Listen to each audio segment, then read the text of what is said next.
If number one was quite a hard one, I made it quite hard to start off with. Any ideas what this is a picture of? Yes, Vicky. Fight against the Amalekites, you're on the right track. That's the story, yes. The battle against the Amalekites where Moses had to keep his hands raised. Well done. Number two. Yes, Nova. He had to strike the rock. And actually, there were two places, and you're right. One time he struck the rock to be able to get water for the people to drink. Well done, number two. Number three. Eating the manna in the wilderness. Absolutely. There it is. Number four. Four is quite a tricky one. The bronze snake. Very good. Well done. Yes. The people were being afflicted by snake bites, and they made a bronze snake. So if they looked at it, then God would heal them. Very good. And number five. The plagues, yes, the multiple plagues of Egypt. I put them all together as one. I could have stretched this quiz out forever. All right, second one. Number six. Parting the Red Sea, of course, absolutely. Number seven. The Ten Commandments, of course. Number eight. Being saved out of the bulrushes, for sure. Number nine. The pillar of fire by night as they led as God went ahead of the people of Israel. And number 10, the burning bush. Well done. Give yourselves a pat on the back. You did very, very well. Excellent. You know, the stories of Moses are a great, great source of inspiration to us. And I have to admit, I get somewhat over-inspired at times. Yeah, I don't know if you've ever noticed that about me, but I have a habit of doing that. When I was teaching, I used to have to teach the stories of the miracles of Moses coming out of Egypt every single year for my 8-year-olds. Now, it said in the book that we were supposed to role play the miracles of Moses, but, you know, it's Irene, and I don't do just that, do I? So instead, we had the entire classroom of kids down on the floor while the angel of death passed by the windows, and we rattled all the windows, and the kids were scared. And then Pharaoh, who was one of the kids, would get fed up and say, all right, take the people, take the people. So our Moses would take the kids out of the classroom, and they'd come rushing out, and there they would see top court, and on the top court was the school fire hose, pouring a complete river of water across the top court, and the kids could not pass. And then we would pray, and God, you know, we need rescuing from the Egyptians. And the fire hose would miraculously stop pouring, and the kids could walk across. And they walked across the top court and round the building, and they came to just under where it was quite hot, and the office block was, and they stood there and they grumbled, Moses, Moses, why have you taken us out of Egypt? We're going to die out here in the desert, and we're hungry and we're thirsty. Moses, what have you done to us? So Moses prayed, God, you've heard the grumbling of the people. Help me out here. Immediately, the office windows opened above them, and rice cakes fell from heaven, and all the children scrambled to get their rice cakes. And we carried on, fulfilling all the miracles of the story of Moses until they got to the promised land, which happened to be the school swimming pool. And they had a fantastic day. So Moses is something of a favourite character of mine. I feel like I've done the miracles of Moses every year for 8 years. That's you know. However, you know, every single year when I did those miracles with the kids, I always said to them, as I'd say to you tonight, that the story of Moses does not start with Moses. The story of Moses doesn't start with Moses. It doesn't even start with a Pharaoh's daughter rescuing him out of the bulrushes in the Nile River. The story of Moses starts with God. It's God's story. Moses is just a character in it. We're going to look at Moses 2 right now. You can look it up in your Bible app if you wish to do so. And then we'll be looking on in chapter 3 as well. But let's start at 2. It says, I'm looking at verse 23. So chapter 2, verse 23.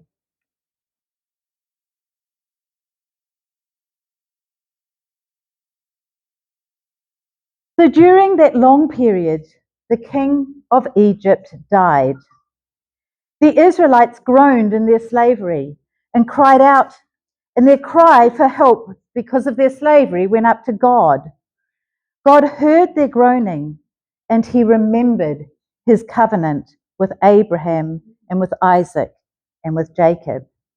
So God looked on the Israelites and was concerned about them. In fact, some versions of the Bible say he looked upon them and he had compassion. This story completely starts with God. Had it not been for God, none of the rest of the story would have happened. God looked, he saw, he heard their cry, he remembered his promise with Abraham, Isaac, and Jacob, and he had compassion on them. So this is really the story of God, of whom Moses is our main character. Now, I know that about 2 weeks ago, Peter stood up here and said one of the things he liked about Jacob is the fact that Jacob is a very ordinary bloke. And indeed, in the Bible, Jacob is a very ordinary bloke. And he's a bit of a manipulator and a trickster and all that sort of thing. If I'm honest with you tonight, I cannot call Moses an ordinary bloke. He was saved from bulrushes when he should have died. That was pretty extraordinary to start off with.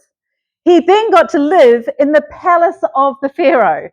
And whichever way you look at it, that's not an ordinary life. To have lived in the palace, to have been educated in the palace, to have been a prince of Egypt is not really quite the ordinary life.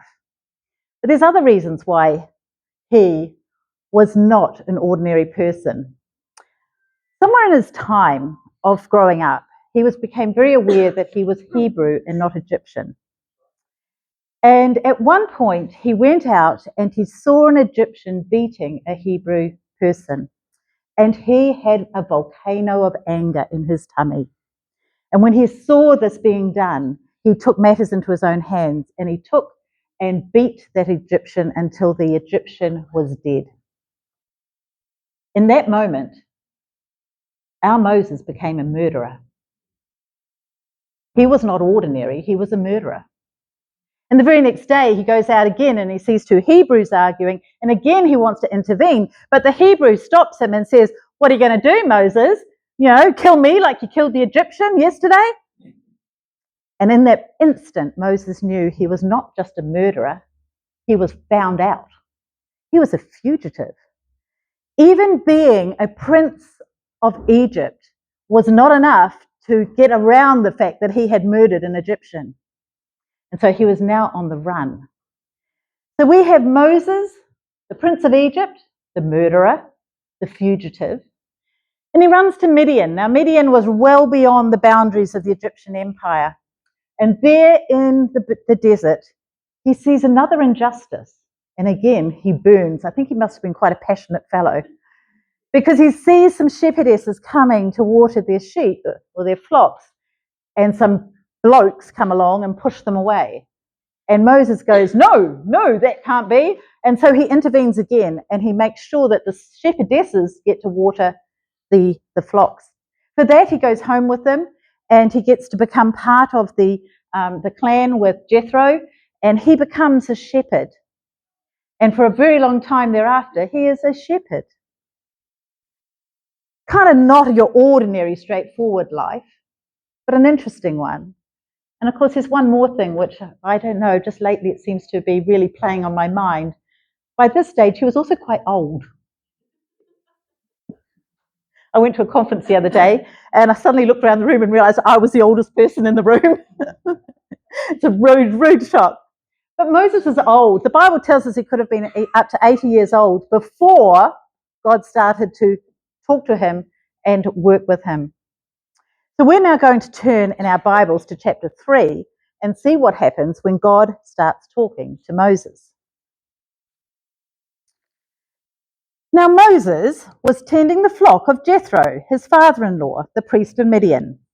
He led the flock to the far side of the desert and came to Horeb, the mountain of God. There the angel of the Lord appeared to him in flames of fire from within a bush. Moses saw that though the bush was on fire, it did not burn up.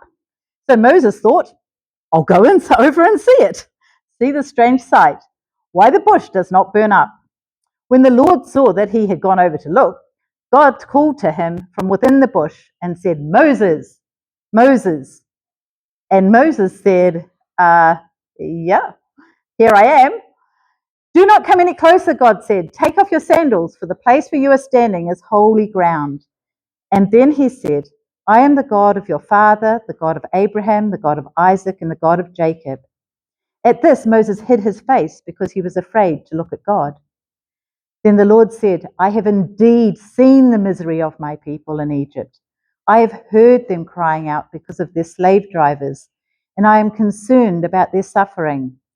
So I have come down to rescue them from the hand of the Egyptians and to bring them up out of the land to a good and spacious land. I'm going to skip a verse in because there's lots of really difficult place names and go to verse 10. So now go. I am sending you to Pharaoh to bring my people, the Israelites, out of Egypt.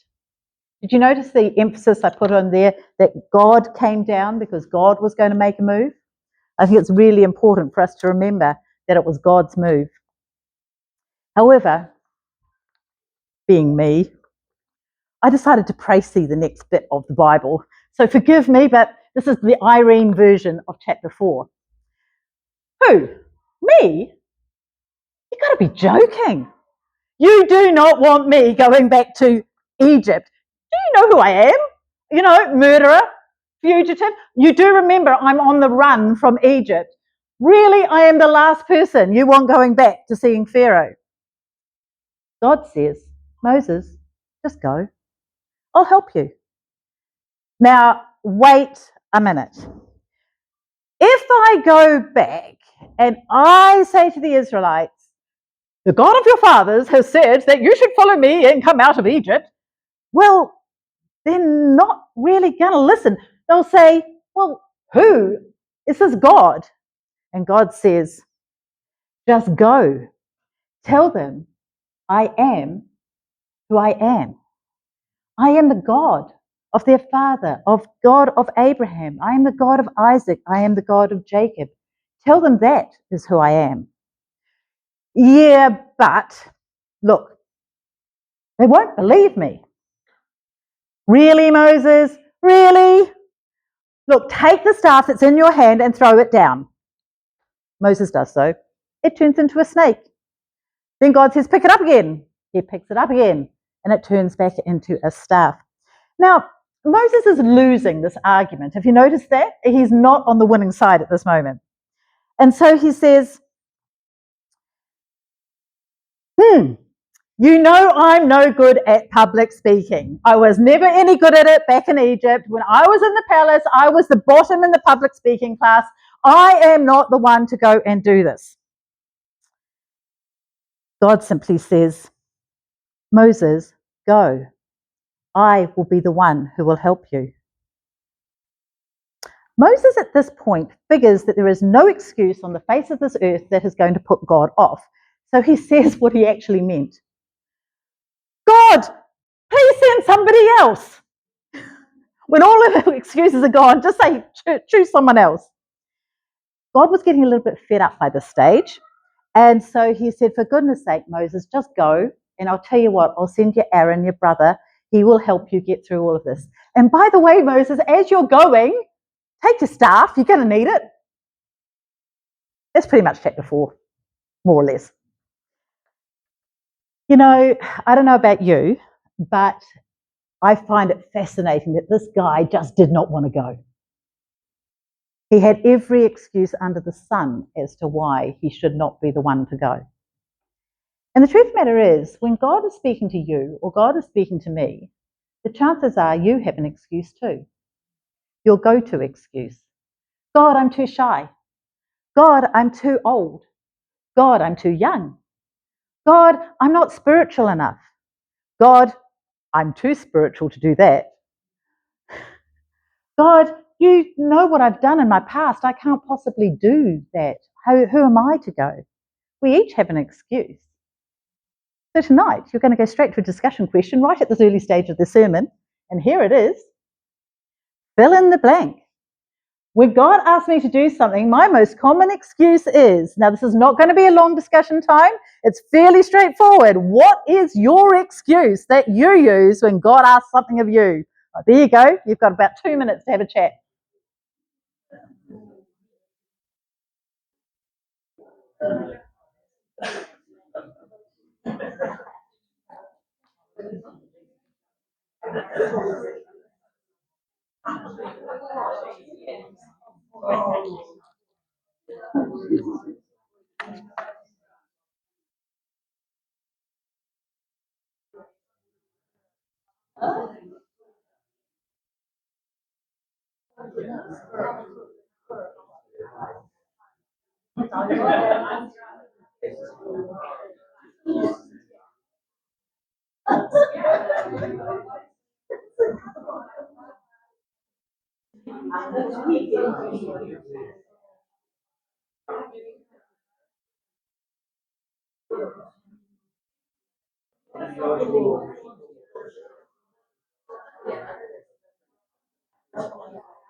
All right, I said I wouldn't give you a very long time. And I think it's interesting because as time goes on, that excuse can change. I vividly remember feeling when I was young, feeling that I was too young to be of any use to God. In fact, my mother, who had a quirky sense of humour, bought me a T-shirt that said, "I may be young, but to God I'm big." It was my excuse when I was young. And I have to admit, sitting in that meeting the other day, I could hear in the back of my mind the thought, oh God, I'm too old now. There's all these young people who can do it. So, times change as time moves on. Let's have the next slide up. Thank you. I think it is really important as we look at the life of Moses not to underestimate the wonders and the miracles that Moses performed. It's really easy to kind of just lump them all together as, all those things that Moses did.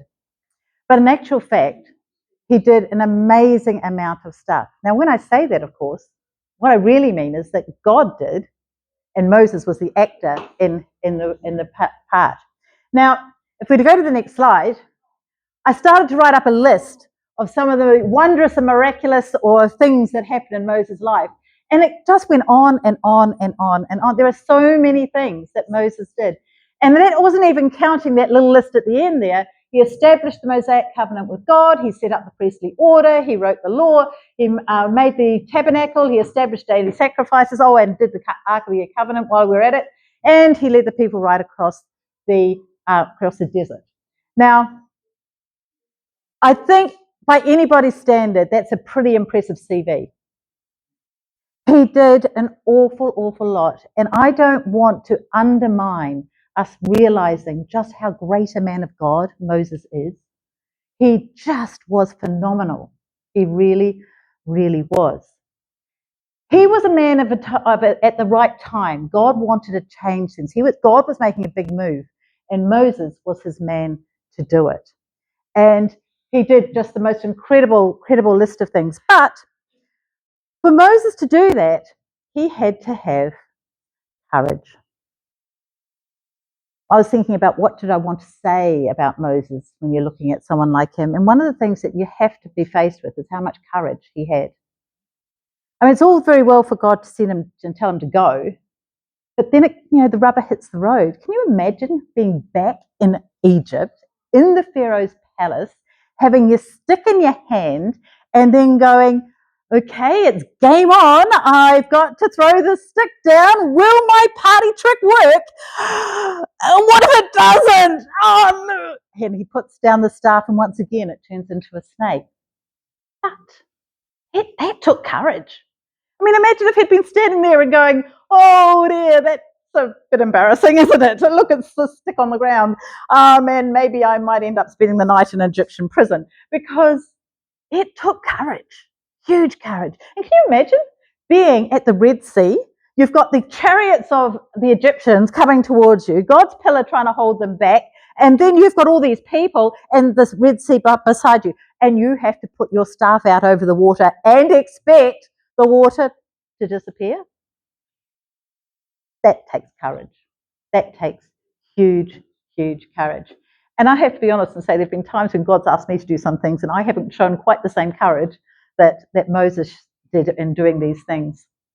But one of the things that really struck me as I was preparing for this was the fact that he also listened. He really, really listened. In fact, so many times in the books, both Exodus, Leviticus, Numbers, you read Moses cried out to the Lord. Moses cried out on behalf of the people. Moses went face down before God. Moses prayed. And every single time you get the refrain that comes back. And the Lord said to Moses, and the Lord said to Moses, then the Lord said to Moses, the Lord said to Moses. In fact, I looked up chapter 9. There are 6 times in just that chapter where you get the refrain, the Lord said to Moses, and the Lord said to Moses, and the Lord said to Moses. And I think one of the things that we need to be very mindful of is how much he spoke to God. God and Moses had pretty much an ongoing conversation the whole time.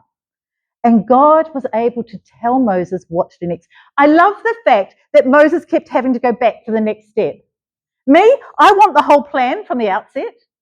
But Moses never got the whole plan from the outset. He got, okay, now the next step is the Lord said to Moses, do this.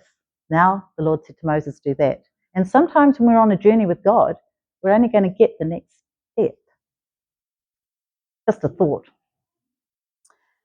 Now, the thing I really want to get across to you in this sermon is the fact, next slide, thank you, is the fact that we need to do what God asks us to do. And sometimes in our Christian life, that's really easy. I remember a particular day, I was walking along a road and I straight out knew that God was saying I had to talk to a lady who was on that road. And I, being the really brave Moses type, went, no. I said, look, if that lady happens to continue walking and turns them down my street, which was very unlikely, she was far more likely to go the other way, then I will talk to her. Well, you can imagine what happened next. The lady went down the street and turned my way and I had to talk to her. But I got to spend 2 years after that engaging with that lady. She lived just in my local community and I could feed into her life, which I never, ever would have done normally, except that God told me to go and talk to that lady on that day. So we need to do what God tells us to do. Just as an aside, I might say it's much, much easier when God very clearly tells you to do something, like in that little illustration I gave you. When God says something, you kind of know God's on your case. I'm sure there are many of you who have known at times when God is saying do this or do that. That's really straightforward. The ones that get me, and I'm sure there is for you too, are when you've got 2 options. Well, God, do you want me to do this or do you want me to do that? And I think those are the times when it's much, much harder. Well, which one am I meant to do, God? And I don't know if it's any help to you, but I did think it was really quite interesting that in each time when Moses went to God to ask what to do, he gave God the problem, he didn't set up the solution. In other words, he didn't say, God, I need manna coming from heaven. He said, God, we're hungry, we need to eat. And I think it's really important because sometimes we go to God thinking that we already know the answer before God gives it. And it's really a good idea to just lay out the problem to God and let God surprise you with what the answer might just be. All right, so we need to do what God asks us to do, which means, therefore, we should not do what God doesn't ask us to do. And sometimes that's much harder to work out what God doesn't want us to do. Now, I felt as I was preparing Moses, it would be a little bit unfair to the story not to mention the fact that while Moses did all those myriad of things really well, he also stuffed up. Moses, at one point, was really fed up with the job. He'd been now, as we would call it, in ministry for a very long time, and he was a bit over it. The people once again were arguing and complaining and grumbling. Why did you bring us out of Egypt? We're just going to die in the desert. And they needed water, a very basic thing in a desert. They needed water. And so Moses once again went to God. God, what should I do? Now, I have a little sympathy for him because he'd been in this position once before. Be warned if you are in ministry. If you find yourself in the same position you have been in before, the answer might be different the second time. Just a thought. But anyway, they needed water. And previously, God had told Moses, strike the rock and water will come. This time he went and asked God, and God said, "Speak to the rock and the water will come." What do you think he did? He brought the people together. He said, "Oh, do I have to do yet another miracle for you? How many times do I have to do this?" And then he struck the rock. Was that what God had asked him to do? God had said, "Speak to the rock." And God was not too impressed with the fact that on this occasion, A, he had said, "Do I have to do this for you?" Well, Moses, you can't actually do anything. God does the doing. And secondly, you didn't do what God said. Now, it's kind of sad because it did have consequence. And the consequence was this. That photo is taken from the top of Mount Nebo. Mount Nebo is in Jordan, and it is the final resting place of Moses. And Moses was told, although he would get very near to the promised land, he could not go in. And so this literally is the end of the journey of Moses. That grey kind of in the clouds over there is actually Israel, though you can hardly tell from the photo. And it doesn't even look like it's a hill, but it is. It's just the perspective. But we're up the top of a hill and looking down over the plains that finally led into Israel. But that was the end place for Moses. And at the top there, you might be interested, there is a sculpture here of the snake, and that is my son Ben, who is very ill, and he was looking up at the snake. I would love to say he was healed at that moment, but he wasn't. But that is the thing. I just want to say that is not the original snake, a bronze snake. I just want to make that clear. That is an artist's impression, but there you go. But Moses didn't get to go the final step because he hadn't done exactly what God asked him to do. And I think it kind of leaves it almost a bit of a downer at the end that he got so close and yet didn't quite get there. However, before we do anything else, we're going to have another question. So if you would turn in your groups, share a time when you showed courage by doing something God asked you to do, or if you haven't got one of them, a time when you didn't. Okay, so turn it to each other. What happened when you did something God told you? It doesn't have to be huge. It could be as small as literally talking to the lady on the street who I needed to, because God told me to. I had to go talk to her, and I did. There you are.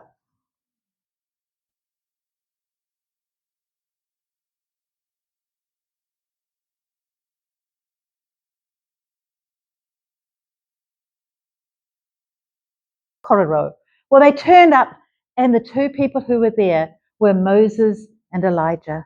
Now, it is true that Moses represents the law and Elijah represents the prophets, but I think it is just wonderful that Moses, who stuffed up, who made a mistake, who didn't get to go into the promised land, is one of the two people that Jesus decides, I'd like to have a chat with before I go into the rest of this journey. And I just think that's wonderful because it gives me such reassurance that if I stuff up, if I don't quite do what God wants me to do, I'm not written off. Moses wasn't written off. In fact, Moses is one of the two people Jesus wants to talk to. And I think that's super wonderful. But there's another thing about this which I really, really like. And this is the happy thought I want to leave you with tonight.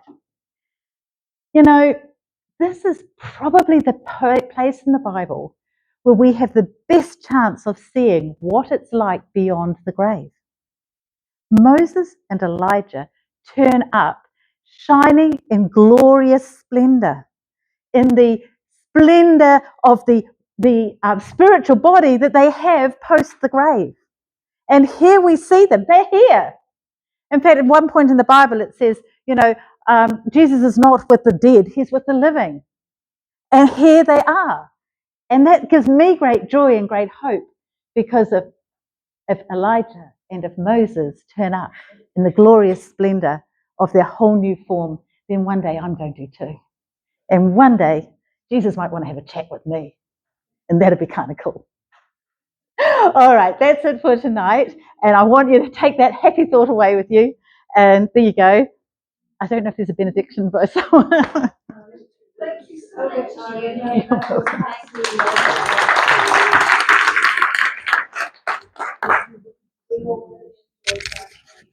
you.